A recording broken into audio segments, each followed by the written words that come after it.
ಬೆಂಗಳೂರಲ್ಲಿ ಯುವತಿ ಅನುಮಾನಾಸ್ಪದವಾಗಿ ಸಾವನ್ನಪ್ಪಿದ ಪ್ರಕರಣ ಸಂಬಂಧ 2-3 ದಿನಗಳ ಹಿಂದೆನೇ ಆಕೆ ಮೃತಪಟ್ಟಿರುವ ಶಂಕೆ ವ್ಯಕ್ತವಾಗಿದೆ. ಕಾರಣ ಕೊಳೆತ ಸ್ಥಿತಿಯಲ್ಲಿ ಪೂಜಾಳ ಮೃತದೇಹ ಪತ್ತೆಯಾಗಿತ್ತು. ಹಾಗಾಗಿ 2-3 ದಿನಗಳ ಹಿಂದೆ ಆಕೆ ಸಾವನ್ನಪ್ಪಿರಬಹುದು ಅಂತ ಹೇಳಲಾಗ್ತಾ ಇದೆ.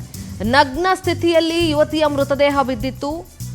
ವಾಸನೆ ಬಂದು ಅಕ್ಕಪಕ್ಕದ ರೂಮ್ನವರು ಹೋಗಿ ನೋಡಿದಾಗ ಗೊತ್ತಾಗಿದೆ. ಬಾಗಿಲು ತೆಗೆದಾಗ ಮೃತದೇಹ ನೋಡಿ ಪೊಲೀಸರಿಗೆ ಕರೆ ಮಾಡಿ ತಿಳಿಸಿದ್ದಾರೆ.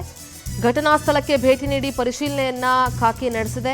ಇದು ಆತ್ಮಹತ್ಯೆನೋ ಕೊಲೆನೋ ಅನ್ನೋದ್ರ ಬಗ್ಗೆ ಪರಿಶೀಲನೆ ನಡೀತಾ ಇದೆ.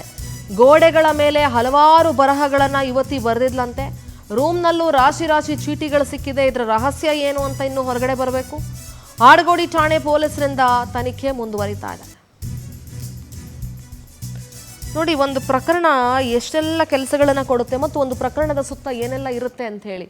ನಗ್ನ ಸ್ಥಿತಿಯಲ್ಲಿ ಆಕೆಯ ಮೃತದೇಹ ಪತ್ತೆಯಾಗಿತ್ತು. 2-3 ದಿನ ಆಗಿರ್ಬೋದು. ಯಾಕೆಂದರೆ ಕೊಳೆತ ವಾಸನೆ ಹೊರಗಡೆ ಬಂದ ಮೇಲೆ ಅಕ್ಕಪಕ್ಕದ ರೂಮ್ನವರು ಹೋಗಿ ಡೋರ್ ಓಪನ್ ಮಾಡಿ ನೋಡಿದಾಗ ಸಾವನ್ನಪ್ಪಿರೋದು ಗೊತ್ತಾದ ಮೇಲೆ ಹೋಗಿ ಪೊಲೀಸರಿಗೆ ತಿಳಿಸಿದ್ದಾರೆ. ಸೊ ಅವಳ ರೂಮ್ ಒಳಗಡೆ ಬೇಕಾದಷ್ಟು ಗೋಡೆಗಳ ಮೇಲೆ ಬರಹಗಳನ್ನು ಬರೆದಿದ್ದು. ಜಾರ್ಖಂಡ್ ಮೂಲದ ಹೆಣ್ಣುಮಗಳು ಅನ್ನೋದು ಗೊತ್ತಾಗಿದೆ. ಖಾಸಗಿ ಕಂಪನಿಯಲ್ಲಿ ಕೆಲಸ ಮಾಡ್ತಾ ಇದ್ಲು. ಸೊ ಯಾಕೆ ಹೀಗಾಗಿದೆ ಏನು ಅಂತ ಗೊತ್ತಿಲ್ಲ. ಸುಮಾರು ಚೀಟಿಗಳು ಸಿಕ್ಕಿದೆ. ಯಾರಾದರೂ ಕೊಲೆ ಮಾಡಿದಾರೋ ಇಲ್ಲ ಆತ್ಮಹತ್ಯೆ ಮಾಡ್ಕೊಂಡ್ಲೋ, ಇದೆಲ್ಲದರ ಬಗ್ಗೆ ಇನ್ನೂ ಕೂಡ ತನಿಖೆ ಆಗಬೇಕಾಗಿದೆ. ಇದೇ ವಿಚಾರವಾಗಿ ನಮ್ಮ ಪ್ರತಿನಿಧಿ ವೆಂಕಟೇಶ್ ಪ್ರತ್ಯಕ್ಷ ವರದಿ ಕೊಟ್ಟಿದ್ದಾರೆ. ಬನ್ನಿ ನೋಡೋಣ.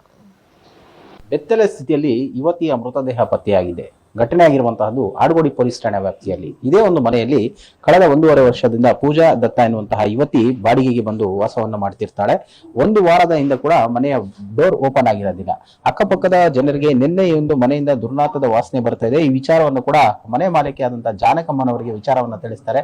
ಬಂದು ಡೋರ್ ಅನ್ನ ಓಪನ್ ಮಾಡುವಂತ ಒಂದು ಪ್ರಯತ್ನವನ್ನ ಮಾಡ್ತಾರೆ. ಅದರ ಒಳಗಡೆಯಿಂದ ಲಾಕ್ ಆಗಿರುವಂತಹ ಕಾರಣ ಓಪನ್ ಮಾಡ್ಲಿಕ್ಕೆ ಸಾಧ್ಯ ಆಗಲ್ಲ. ಆಗ ಪೊಲೀಸರಿಗೂ ಕೂಡ ಮಾಹಿತಿಯನ್ನು ಕೊಡ್ತಾರೆ.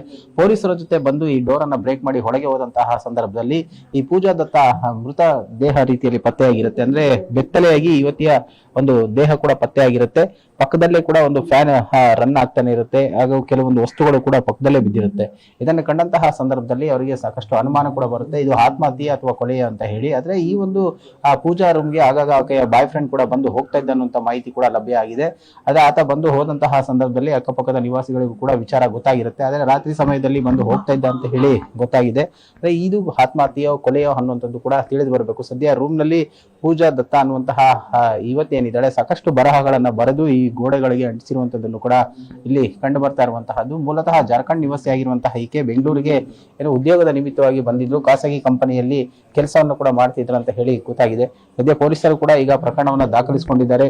ಈ ಒಂದು ಸಾವಿನ ಸುತ್ತ ಹಲವು ಅನುಮಾನಗಳಿದ್ದು ಯಾವ ರೀತಿಯಾಗಿ ಆಗಿದೆ ಅನ್ನೋಂಥದ್ದು ಕೂಡ ತಿಳಿದು ಬರಬೇಕು. ಸದ್ಯ ಮೃತದೇಹವನ್ನು ಈಗ ಮರಣೋತ್ತರ ಪರೀಕ್ಷೆಗೆ ಕಳಿಸಿದ್ದಾರೆ. ವರದಿ ಬಂದ ನಂತರ ಇದು ಕೊಲೆಯೋ ಆತ್ಮಹತ್ಯೆಯೋ ಅಥವಾ ಅತ್ಯಾಚಾರ ಆಗಿ ಕೊಲೆ ಆಗಿದೆಯೋ ಅನ್ನೋಂಥದ್ದು ಕೂಡ ಸದ್ಯ ತಿಳಿದು ಬರಬೇಕಾಗಿರುವಂತಹದ್ದು. ಕ್ಯಾಮರಾ ಪರ್ಸನ್ ಪ್ರಶಾಂತ್ ಜೊತೆ ವೆಂಕಟೇಶ್, ಪವರ್ ಟಿವಿ, ಬೆಂಗಳೂರು.